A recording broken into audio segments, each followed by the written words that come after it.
وسلام على عباده الذين اصطفى خصوصا على سيد الأنبياء سيدنا محمد المصطفى وعلى آله المجتبى وأصحابه المرتضى أما بعد أعوذ بالله من الشيطان الرجيم بسم الله الرحمن الرحيم فاسألوا أهل الذكر إن كنتم لا تعلمون ان اللہ وملائکتہ یصلون علی النبی یا ایھا الذین آمنوا صلوا علیہ وسلموا تسلیما اللہم صل وسلم علی سیدنا محمد وآلہ وصحبہ اجمعین۔ میرے قابل احترام اہل ذکر حضرات، السلام علیکم ورحمۃ اللہ وبرکاتہ۔ وعلیکم السلام ورحمۃ اللہ کائنات نے اس آیت کریمہ میں ہمیں حکم دیا کہ اہل ذکر سے ہی مسائل پوچھا کرو، دین لو تو اہل ذکر علماء سے لو، اور مسائل سیکھنے ہوں تو اہل ذکر علماء سے مسائل سیکھو۔ دین سیکھنا، مسائل احکام دین سیکھنا بہت بڑی فضیلت رکھتا ہے۔ سیدنا امیر المومنین عمر فاروق رضی اللہ تعالیٰ عنہ کے خدمت میں یمن سے ایک شخص تشریف لائے اور عرض کی حضور میں صرف اور صرف آپ سے وہ تشہد اتحیات سیکھنے کے لیے حاضر ہوا ہوں یمن سے جو آپ صلی اللہ علیہ وسلم سے آپ نے خود سیکھا ہے، وہ مجھے سکھا لیجیے۔ تو حضرت امیر المومنین عمر فاروق رضی اللہ تعالیٰ عنہ نے اس کو فرمایا کہ مجھے حلفیہ بیان دو کہ آیا یہاں آنے کا کوئی اور مقصد یا غرض دنیا داری وغیرہ تو نہیں تھا؟ اس نے کہا حضور صرف اور صرف میں وہ تشہد سیکھنے کے لیے آیا ہوں جو آپ صلی اللہ علیہ وسلم نے آپ لوگوں کو سکھایا ہے۔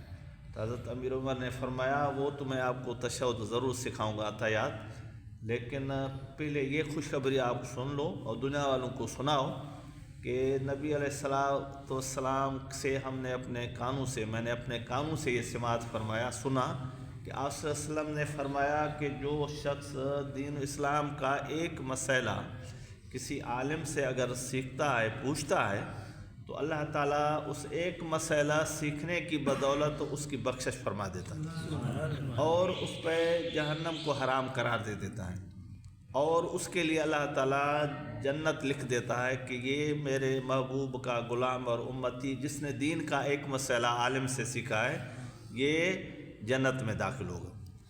یعنی علم دین سیکھنے کی اتنی اہمیت اور فضیلت اور شرف اور شان ہے کہ ایک مسئلہ کسی عالم دین سے، اہل دل ذاکر علماء سے سیکھنا، یہ بخشش کے لیے ایک معیدہ ہے، دوزخ سے آزادی کے لیے ایک سرٹیفکیٹ ہے، اور جنت میں جانے کے لیے آپ صلی اللہ علیہ وسلم نے فرمایا کہ یہ سبب ہے جنت میں جانے کا۔ تو اس لیے میرا خیال ہے کہ آج تھوڑا وضو کے مسائل پہ تھوڑا ہو جائے لیکچر، کیونکہ مسائل حدیث پاک میں ہے کہ الوضو مفتاح الصلاۃ والصلاۃ مفتاح الجنہ۔ وضو نماز کی کنجی ہے، چابی ہے، اور نماز جنت کی کنجی ہے۔ تو جنت میں جانے کا اصل وجہ اور سبب کیا ہے کہ آدمی صحیح طریقے سے طہارت کرے، وضو کرے، اور پھر نماز صحیح طریقے سے ادا ہو جائے تو پھر وہ آدمی جنت میں داخل ہوگا۔ تو آپ صلی اللہ علیہ وسلم کی امت پہ دین سیکھنا، ضروریات دین کے مسائل ہر ایک مرد عورت پر فرض ہیں۔ تو آپ صلی اللہ علیہ وسلم نے فرمایا کہ طلب العلم فریضۃ علی کل مسلم و علی کل مسلمہ، ہر مسلمان مرد ہو خواہ عورت ہو، ضروریات دین کا علم سیکھنا سب پہ فرض ہے۔ تو وضو کا طریقہ یہ ہے کہ سب سے پہلے دونوں ہاتھ پنجوں تک 3 مرتبہ دھوئے جائیں اور نیت کر لی جائے کہ بسم اللہ الرحمن الرحیم پڑھ کے میں پاکی کی نیت کرتا ہوں اور پلیتی دور کرنے کی نیت کرتا ہوں، اور دونوں ہاتھوں کے انگلیوں کا یوں کھلال کریں۔ اس کے بعد میں مسواک ہو تو وہ تر کر کے اور مسواک استعمال کرے، اوپر والے دانتوں کے درمیان میں مسواک رکھے اور دائیں طرف لے جائے، پھر درمیان میں لے آئے، پھر دائیں طرف لے جائے، اس طریقے سے پھر اوپر والے دانتوں کے درمیان سے پھر بائیں طرف لے جائے، پھر وہاں سے واپس درمیانی اوپر والے دانتوں تک لے آئے، پھر اس کو واپس ادھر لے جائے۔ اس طریقے سے نیچے والے حصے میں 3 مرتبہ کریں، اور اس طریقے سے پھر اوپر والے حصے میں اندرونی حصے میں 3 مرتبہ مسواک لگائے، پھر بائیں طرف 3 مرتبہ لگائے، پھر نیچے والے حصے میں دائیں طرف 3 مرتبہ لگائے، اور پھر بائیں طرف 1 مرتبہ لے جائے، پھر واپس لے آئے، پھر ادھر لے جائے۔ اتنا کرنے سے سنت ادا ہوگی۔ اگر ٹائم ہو تو پھر وہ مسواک لگاتا رہے، پھر اس کو یوں لگاتا رہے، پورے منہ میں اوپر والے دانتوں میں لگائے، نیچے والے منہ لگائے، آگے پیچھے لگائے، لیکن یوں نہ لگائے کہ اس میں جو ہے خون نکل پڑے گا تو پھر وضو اس کا باقی نہیں رہے گا۔ یہ ہے وضو کرنے میں مسواک کرنے کا مسنون طریقہ۔ اور اس کے بعد میں وہ کلی کرے گا، 3 کلیاں کرنا، یہ بھی سنت ہے۔ دائیں ہاتھ سے پانی لے، منہ میں ڈالے، پورے منہ میں گھمائے، پھر وہ پھینکے، پھر دوسری مرتبہ، تیسری مرتبہ، 3 کلیاں بھی سنت۔ اور ہر عضو جو دھونے والا ہے اس کو دھونے سے پہلے تر ہاتھ اس عضو پہ مل لے۔ منہ دھونا ہے تو منہ پہ تر ہاتھ مل لے، اور پھر پانی لے کے، اور زور سے منہ پہ نہیں مارے، آرام کے ساتھ منہ پر اوپر حصے سے ڈالے، پھر ہاتھ پورے چہرے پہ گھمائے۔ پہلی مرتبہ ہی پورا چہرہ دھل جانا چاہیے۔ یہ 1 مرتبہ پورا چہرہ دھونا یہ فرض ہے، اور 3 مرتبہ دھونا اس میں سنت بھی ادا ہو جائے گی۔ داڑھی اگر گھنی ہے تو پھر پانی داڑھی کے اندر پہنچانا ضروری نہیں، اوپر پانی لگائے اور کھلال کرنا سنت ہے۔ جیسے میری داڑھی ہے، اگر وہ گھنی نہیں ہے، یہ اپنا جو نظر آ رہی ہے، تو پھر پانی پہنچانا کھال تک یہ ضروری ہے۔ تو یہ فرض ہے پورا چہرہ 1 مرتبہ دھونا۔ 3 مرتبہ دھونے سے سنت پیدا ہوگی۔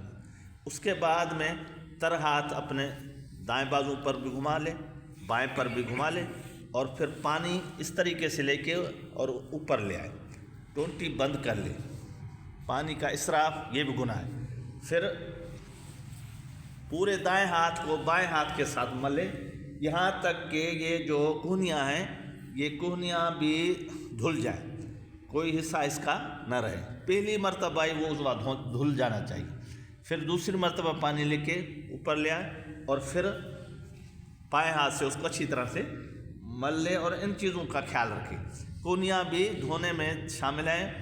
اور پھر تیسری مرتبہ اس کے بعد میں پھر بائیں ہاتھ پہ پانی لے، اور دائیں ہاتھ کے ساتھ اس کو اچھی طرح سے مل لے، اور پھر تیسری مرتبہ دونوں ہاتھ کوہنیوں سمیت دھونا، یہ بھی فرض۔ 1 مرتبہ 3 مرتبہ دھونا یہ ہے سنت۔ اس کے بعد میں سر کا مسح، اس میں 2 چیزیں ہیں، ایک فرض ایک سنت۔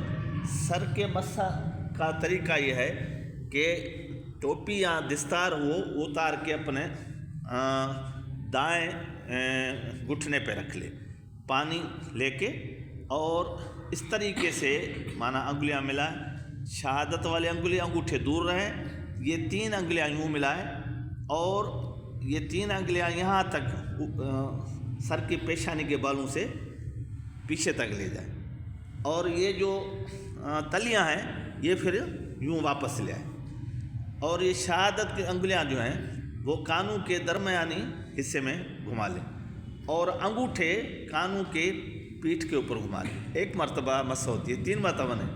اور جو ہاتھوں کی پیٹھ ہے یہ گردن پہ گھما لیں۔ اس میں فرض بھی ادا ہو جائے گا اور سنت بھی ادا ہو جائے گا۔